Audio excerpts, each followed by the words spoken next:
कई बार आपने देखा है ना, जो घर की माताएं होती हैं बालक को ऐसे लेती हैं, ऐसे यहाँ डाल देती हैं। बालक जब बड़ा हो जाता है तो मैया ऐसे ली हुई थी लाला को उधर तक। अब लाला ने रोना प्रकट किया और जोर जोर से मैया के पेट में पैर मारने लगा।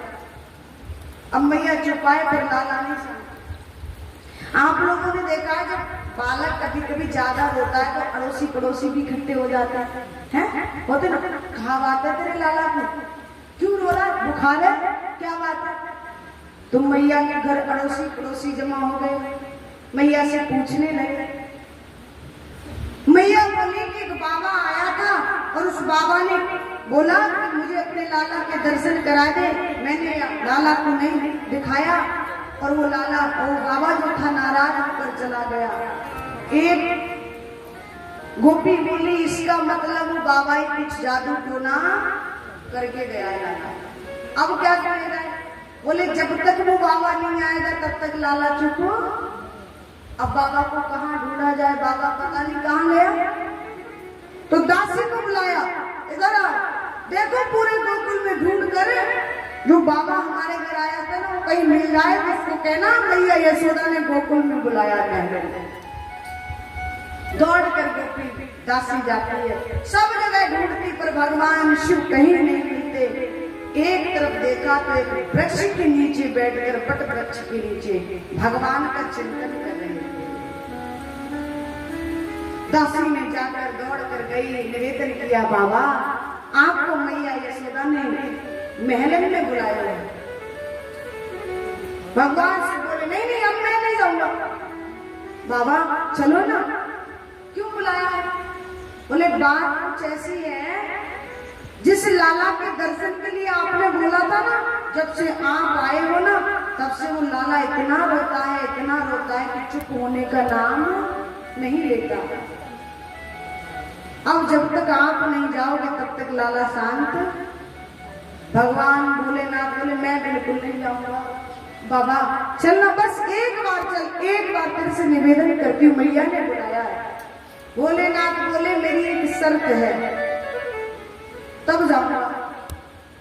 दासी बोली शर्त क्या है? बोले शर्त ये है कि पहले जब मैं गया तो मैंने कहा था तेरी मैया से कि अपने लाला के दर्शन दूर से करा, बस दूर से देख लेता चला आता।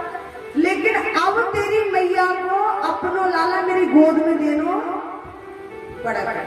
अब मुझे गोद में देना पड़ेगा, ये ध्यान तब तो जाऊंगा। अच्छा कहते ना मरता क्या नहीं करता, जब प्राण निकलते हैं कोई व्यक्ति मरने जा रहा है और उसको कह दिया जाए कि तेरा जीवन हो जाएगा, ये कर ले ना, तो सब कुछ करने को तैयार। तो मरता क्या नहीं करता। दासी को लगा हाँ बाबा चल जल्दी। अब तो महाराज गोकुल में जैसे ही भोलेनाथ पहुंचे और भगवान कन्हैया ने जैसे ही भोलेनाथ को देखा, ओहो एकदम हंसने लगे खिलखिलाकर। मैया एकदम चरणों में गिर गई। बाबा मैं तेरे से निवेदन करती हूँ, आज के बाद तो मेरे गोकुल को छोड़कर मत जाना। मैं तेरा यहीं पर मंदिर बनवा दूंगी, तेरी पूजा करूंगी, तेरी पूरी व्यवस्था कर दूंगी, तेरे भोजन की व्यवस्था रोज किया करूंगी, तू जो कहेगा ना वो मैं तुझे दूंगी, पर आज के बाद यहाँ से जाना। भोलेनाथ बोले क्यों? क्योंकि बाबा आगे चलकर फिर कभी मेरा लाला रोया तो मैं फिर तुझे कहां से लाऊंगी, यहाँ होगा तो तेरे लिए दिखा दूंगी। देखो तो सही मेरे लाला को क्या तकलीफ है। भगवान भोलेनाथ बोले मैया मैं यही रह जाऊंगा, पर मेरी एक शर्त और होगी। बोले शर्त क्या? कहा कि एक शर्त मेरी ये है कि मेरा मंदिर ऐसे स्थान पर बनवाना जब जब तू अपने लाला को स्नान कराए, जब तू अपने लाला को स्नान कराए तो उसका जो स्नान का जो जल है ना चरणामृत, वो मेरे ऊपर से होकर के निकले, बस यही निवेदन है। मैया ने कहा मैं ऐसा ही करूंगी। उसी दिन मैया ने तुरंत आदेश दिया और भगवान भोलेनाथ का सुंदर मंदिर तैयार कराया। आज भी ब्रज में वो मंदिर, उसी दिन से भगवान भोलेनाथ का एक नाम नंदेश्वर महादेव उसी दिन आज भी है। इधर को भगवान का गर्भगृह है और इधर सामने भोलेनाथ का मंदिर बड़ी शिवलिंग है खूब ऊंची। और मैया ने लाला को गोद में दिया, ले बाबा। आज भगवान भोलेनाथ ने जैसे ही नारायण प्रभु को गोदी में लिया, बाल स्वरूप के दर्शन कर, बालक रूप में, ओहो बड़े मधुर झांकी है भगवान की। और भोलेनाथ कहते मैया आशीर्वाद देते हैं लाला को और कहते माँ कि जुग जुग जी बैरी यशोदा मैया तेरो ललना, जुग जुग जी बैरी यशोदा मैया तेरो ललना, जुग जुग जी बैरी यशोदा मैया तेरो ललना, जुग जुग जी बैरी यशोदा मैया तेरो ललना। और तेरो ललना हो मैया तेरो ललना, हो तेरो ललना हो मैया तेरो ललना, जुग जुग जी बैरी यशोदा मैया तेरो ललना।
भोलेनाथ कि बड़ भागिन